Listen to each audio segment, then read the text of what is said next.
Hello, I'm Adam, your booster gold standard of BlampCo Incorporated, making it all about the Benjamins since 2015, and this is how Adam would book, where I craft alternate wrestling storylines and challenge promotions to do them better, cause I'm a smartass. This time around, I've been commissioned by my mama's favourite patron, DJ2K1357, to rebook WWE's handling of Shelton Benjamin, one of the best wrestlers in the world to have never been part of a major storyline. Seriously, Shelton Benjamin is a wrestler for whom you can remember countless moments, running up that ladder one time, jumping off that ladder one time, both those spots made even more impressive by the fact that Shelton apparently suffers from vertigo, Jesus X Christ, pinning Triple H that one time, getting eliminated at under a minute at the 2008 Rumble, springboarding into that goddamn super kick and sharing the ring with Brock Lesnar at the 2020 Rumble. But in terms of actual storylines, as a singles wrestler, if you ask someone to name just one narrative thing they remembered about Shelton Benjamin, it would probably be his mother. Shelton Benjamin started amateur wrestling at a young age, becoming a South Carolina state champion before college. At the University of Minnesota, he became an All-American twice. Now, we hear that term a lot as Brits, and I've never really known what it meant. I assumed it was just like a Boy Scout badge, meaning you'd clocked in enough hours at a typically American thing like firing a gun in the air to express contentment or getting in my fucking way on the underground. But no, it means that Shelton Benjamin was recognized by an official sporting body as one of like the 10 best wrestlers in the country. Fucking twice! Minnesota is also the place where Shelton met, was a roommate of, helped coach, and became lifelong friends with the man who put the Minnesota into giant fucking shaved bear spotted in Minnesota, Brock Lesnar. And because I don't really want to talk about Brock Lesnar a whole bunch right now, I'm going to spend the rest of this video replacing his name with the words, the big stupid ham. In WWE's developmental territory, OVW, Shelton Benjamin and the Big Stupid Ham teamed up as the Minnesota Stretching Crew during the class of 2002, which also featured Cena,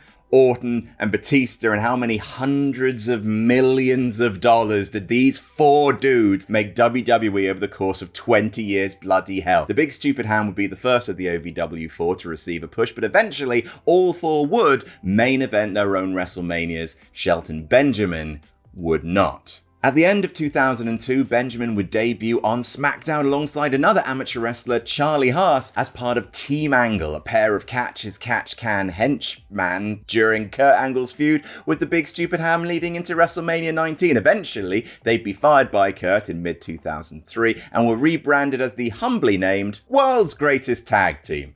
I like that. What do you guys want to call yourself? The Best Ones. Are you sure? Yeah. 'Cause we are the best ones. In 2004, Benjamin joined Raw and began a singles run, beating Triple H in a shock upset win, feuding with Evolution for a few months before the push was derailed after accidentally breaking his hand on Sunday Night Heat. On his return later that year, he won the Intercontinental Championship from Chris Jericho on Taboo Tuesday, being fan-voted into the match, an indication that he was still popular with the audience, actually holding the title for the better part of a year, over 200 days before losing it to Carlito on Mr. Caribbean Cool's first night on the Raw brand. That loss did see the end of Shelton's peak in WWE. There followed a kayfabe losing streak, and in his professional despair, Shelton turned to the one woman he could truly depend on, the actress that WWE hired to play his mother. Thereby assuring that no one would ever pay to see him main event a pay-per-view, Shelton Benjamin began bringing his mother to the ring, where she would fake heart complications to help him win matches. And again, that's really cool. Imagine if I started bringing my mother along during my fantasy bookings to get everyone to tell me I'm doing a good job. No need to imagine. She's here tonight. Hello, Mum. Hello, son. Are you proud of me now? I'm as proud of you as I've ever been. That didn't answer my question. No, it didn't, did it?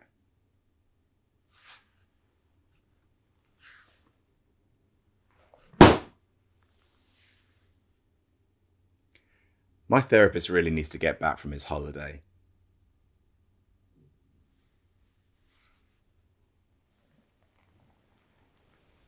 See you at Christmas! Anyway, Anyway, Shelton's mum was only on TV for 2 months, but she did help him win the Intercontinental title again, before disappearing forever to have kayfabe heart surgery before presumably dying on the way back to her home planet. Benjamin and Haas reformed the world's greatest tag team for a year, not winning the titles during this time, which does sort of disprove their fucking name, before Shelton would join ECW and attempt to reinvent himself by dyeing his hair blonde, and who would do that? The Gold Standard never won the ECW championship during his time on the C brand, which is like fucking, why not? Johnny Nitro and Chavo Guerrero were ECW champions. Matt Hardy was ECW champion. Shelton can't get a little fucking sniffer one? Shelton left WWE in 2010 and spent the next 5 years doing the good work that you would expect, wrestling in Ring of Honor with Charlie Haas again, wrestling in New Japan as Shelton X Benjamin, where he joined Suzuki Gun, wrestled Nakamura, and appeared in multiple G1 Climaxes and on the cards of Wrestle Kingdom 7 through 9. That's how you fucking do it. He returned to WWE in 2017, briefly teaming with the Kurt Angle themed wrestler Chad Gable in the already Kurt Angle themed American Alpha, brought in to replace Jason Jordan in WWE's attempt to replace one black amateur wrestler with another, like Indiana Jones and the Idol at the beginning of Raiders. Benjamin would find more success in the Hurt Business, winning the WWE tag titles one last time during the pandemic. Then the Hurt Business disbanded, reformed, disbanded again, and finally became the Hurt Syndicate over in AEW, where at the time of writing, Lashley and Benjamin are still AEW tag team champions and kicking ass, with both men incomprehensibly having the combined age of 99. How is this man 50 years old? Black don't crack and Shelt don't melt. Over 20 years and counting in the business, including a run where he'd regularly be put over by JR as the best pure athlete in WWE, yet never quite hitting the big time he was capable of. Well, Shelton, I can do it better.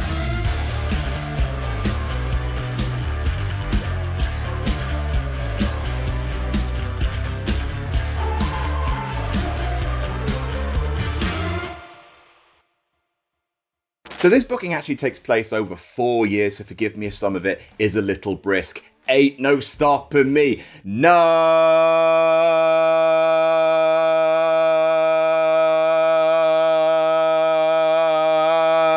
We begin in 2002 and put a few things right which have always bothered me. First of all, the Big Stupid Ham and Paul Heyman don't split up at the Survivor Series 2002, with the WWE randomly chucking the WWE title around porn stash and trousers. Big Show, none of this. The truth is, Paul and the Big Stupid Ham were basically tweeners at this point, and I think you can keep them that way. Keep them as a partnership going into WrestleMania 19. Instead, at Survivor Series 2002, the Big Stupid Ham goes up against Kurt Angle, and instead, it's the debut and interference of Team Angle that allows Kurt to beat the Big Stupid Ham for the WWE Championship, turning Kurt into a super heel, cements the Big Stupid Ham as more of a face, and also makes the debuting Shelton and Charlie Haas into much bigger difference makers and more important characters right from their first day in the company. What also happens, now that we've got a few more months to tell this Team Angle story, is that the audience is told the story of the Big Stupid Ham and Shelton Benjamin, how they met at university, how they came up together in OVW, how they even had dark matches together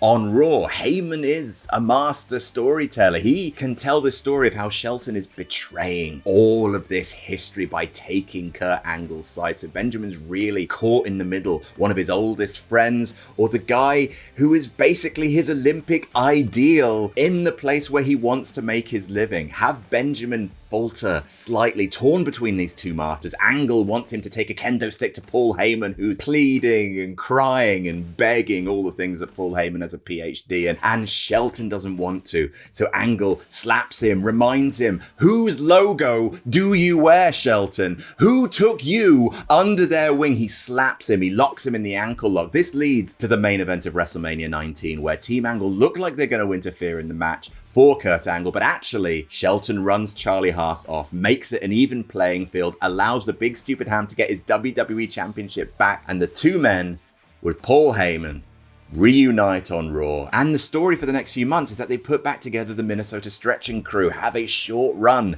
as WWE Tag Team Champs before they lose the belts, and the Big Stupid Ham and Heyman turn on Shelton, betray him, tell him, we used you, we never needed you. This serves the purpose of giving Shelton a big WWE Championship match at Vengeance, which yes, he should lose, but it does also mean that he's already been thought of in terms of world title matches, and we've established a few things that we're going to use later. Kurt Angle returns before SummerSlam, has a big number one contenders match with Shelton, who pushes Angle to his limit, but ultimately Kurt Angle wins to set up the big SummerSlam rematch with alignments reversed. But Kurt makes sure to raise Shelton's hand after that match, treat him as an equal, meaning that Shelton stays an important player on SmackDown. He wrestles for the US title, is part of Team Angle versus Team Ham at Survivor Series. It's not his time yet. There's still something missing in his presentation, but people have at least been prepped enough that Shelton Benjamin is good enough to compete at this level. When Shelton moves over to Raw in 2004,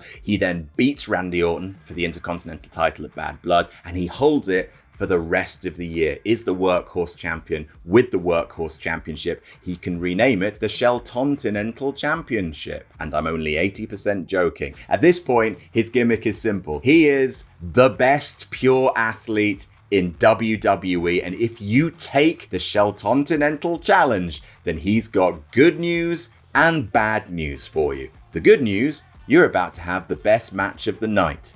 The bad news, ain't no stopping me, no. However, the beginning of 2005 is really bad for Shelton Benjamin. He loses the first ever Money in the Bank match despite doing, that spot. Hell, Shelton Benjamin's Money in the Bank ladder spots are so good that WWE games reprogram what you could do with ladders just so you could do them too at home. In SmackDown vs. Raw 2007 and from onwards, you could replicate the spot. You lean a ladder and then you do. And then right up until 2K25, you can still do the Shelton runs up ladders leaning on the ropes bit like he did at WrestleMania 22. He's the fucking best. Everyone wants to be Shelton Benjamin. So he loses the Money in the Bank match in 2005. And shortly thereafter, he loses his Intercontinental Championship. By the summer of 2005, Shelton Benjamin is in that position that he too often found himself in real life. A crazy, talented athlete without a story. And perhaps without, if we're honest, the necessary promo skills to hang out there by himself. That is when he's approached shortly before SummerSlam 2005 by Paul Heyman,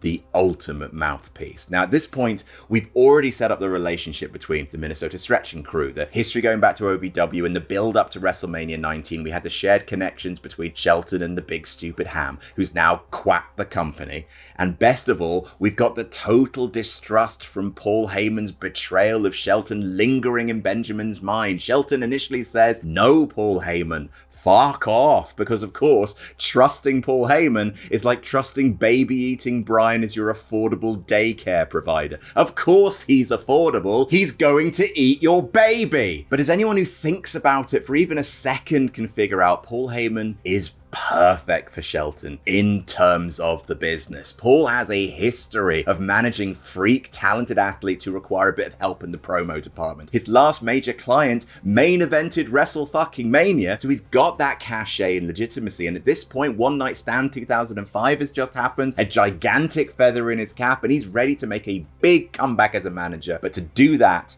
he needs a client. He needs the next big thing. We build this story for weeks, turn it into months as Paul Heyman repeatedly tries to beg Shelton to accept his help. Late in 2005, there's a special Las Vegas episode on Raw, a micro tournament that would see the winner get a whopping $100,000 payday. WWE would do shit like this all the time. Hardys versus Edge and Christian, wrestling for a big bag of money in the Terry Invitational Tournament, which only existed because it's spelled tit, which very much pleased this New York sophisticate. And even WrestleMania 1 had the $15,000 Body Slam Challenge. Throughout the four-man tournament, Heyman helps Shelton win his matches, win the $100,000, and with this huge career-altering win, Shelton reluctantly accepts Paul Heyman's help. Springboarding off this big payday win, we use the whole new wealth thing to change Shelton's gimmick. Paul Heyman takes charge of all the money, but uses it to turn his client into the ultimate success symbol in WWE. Flashcards, tailored suits, and the brand new catchphrase, "It's all about the Benjamins." It's the rags to riches story so often told, as a greedy agent gets their claws into an incredible, if naive, talent, introduces them to the high life, and their soul becomes slowly corrupted by it. Shelton starts to believe his own hype, becomes a conceited, cocky heel with the perfect mouthpiece in the form of Heyman, all about the accumulation of wealth, power, status, and what fits more perfectly with that idea than WWE's hottest new gimmick match, a match that Shelton Benjamin made history in the year before, Money in the Bank. At WrestleMania 22, instead of RVD, Shelton Benjamin, with the help of Paul E, becomes Mr. Money in the Bank, as 2006 promises to be all about the Benjamins. And I know that some of you are seeing the strings I've unraveled here and are thinking, but Adam, doesn't this mean that if RVD never wins the briefcase that we never get ECW back as a third brand? And to that I say, yes! And you're fucking welcome. Did you ever fucking watch it? Instead of WWE chewing up and spitting out Paul Heyman's baby, Vince is the only person worse than big baby eating Brian to give custody of something you hold precious. Instead, Paul continues his partnership with Shelton Benjamin, and One Night Stand 2005 ends up being, unbelievably, a one-night stand. Did you know, by the way, that at One Night Stand 2005, JBL beats up the Blue Meanie for real? He said it! Also, just as a random aside, Shelton Benjamin's a teetotaler. And maybe WWE wishes it had given Money in the Bank to a teetotaler in 2006. But maybe that's just hindsight being 420. So as 2006 progresses past WrestleMania, John Cena is in a months-long feud with Edge at the top of the Raw card. Edge cashed in on him at New Year's Revolution 2006 after holding the briefcase for the better part of a year, immediately lost the title at the Royal Rumble, which was certainly a fucking choice. But the two guys would end up having a wonderful on-off feud throughout the year. The two men have a match at Vengeance 2006 in which Cena beats Edge to retain his title before their feud escalates to a vicious and violent last man standing match in the main event of SummerSlam, which Edge finally manages to win shortly before Paul Heyman walks out to announce, "Nobody's going anywhere. This night is not over. First of all, I'd like to congratulate Edge for winning the WWE Championship. Second, this individual is cashing in his Money in the Bank privilege that he earned at WrestleMania. A WWE Championship match will take place right here, right now. Edge defends against Shelton Benjamin. Ain't no stopping me. No. Out comes Shelton Benjamin, briefcase in hand. He cashes it in, grabs Edge up for the T-bone suplex, pins him to win the WWE Championship. This is a huge moment for a number of reasons, but I really like it in terms of just like super contrived. Oh, look, it's very similar because, well, first of all, it took way quicker to do this cash in than the last one, and the previous cash in was Edge cashing in on Cena. So it's a huge dagger in the heart of the rated R superstar to have such poignant comeuppance. And in the spirit of these moments mirroring each other, on the next Raw, Shelton and Paul Heyman have a live sex celebration. I mean it. Animate that now. I mean it. No, I'm just kidding. At Unforgiven 2006 run Shelton versus Cena versus Edge in a triple threat TLC match, because Shelton and Edge have both won huge ladder matches in their careers by this point now, and Cena and Edge's hatred for each other can allow Shelton to retain. And at this point, just as a little side point, both brands in WWE would have a Black World Champion. Shelton Benjamin is WWE Champion and King Booker is World Heavyweight Champion. 2006 ended up being one of WWE's more embarrassing years, but this might be a reasonably nice thing. Needless to say, Shelton shouldn't hold the WWE Championship forever, but with Paul Heyman at his side, you can have feuds with RVD, complicated by the personal connection that Paul Heyman has with Rob Van Dam. Then Shawn Michaels, with Shelton retaining a few times over the Heartbreak Kid before Cena can eventually win it back at something like, New Year's Revolution 2007. But at least this way, whenever Shelton Benjamin does hang up his wrestling singlet, and it doesn't actually look to be any time in the near future, you can always look back at those 6 months where his booking equaled his talent, and he took his place ever so briefly at the top of the mountain, mostly by running up it on the side of a ladder. That is how I think WWE should have booked Shelton Benjamin. What do you think? Let me know in the comments, and many thanks again to patron DJ2K1357 for commissioning this at patreon.com/Adam Blampier. Until the next time, get back to work.